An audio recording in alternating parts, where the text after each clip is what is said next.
Zaher used to work in the industry. What did you do with meat that was past its best before date? He gears up to give us a demo. Something like this, they would take, they dip it in blood, just dabble it a little bit. Yeah, so just dabble it like that. And then as you can see, it looks a lot redder.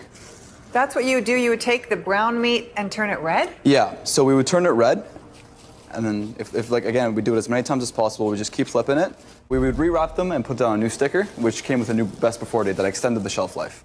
And you won't look at ground beef the same when you hear this.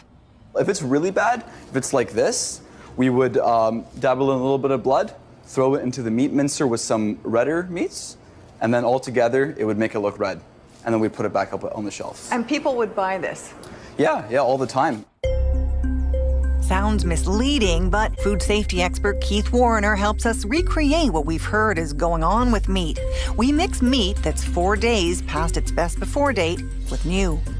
How's it smell? I'll let you do the honors. Not too good, not too good. Turn it on.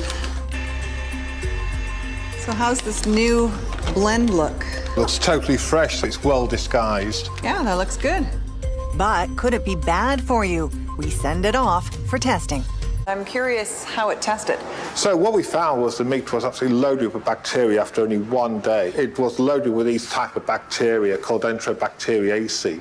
And what they do is that these can break down the meat proteins to make something called biogenic amines, which are toxic chemicals, which can cause asthma, mood changes, all sorts. People who bought that meat wouldn't know that it was spoiled because it'd been mixed up with the good-looking meat.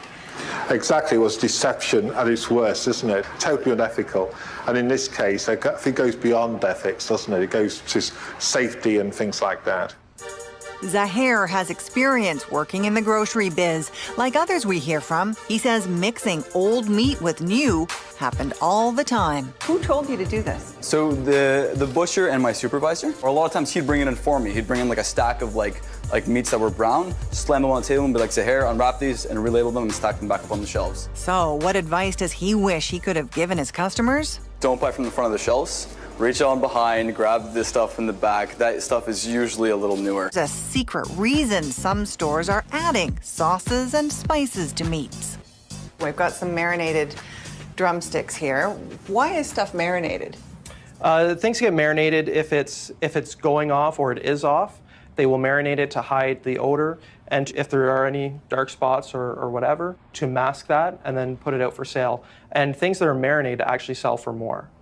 You charge more for stuff that has gone past its best before date?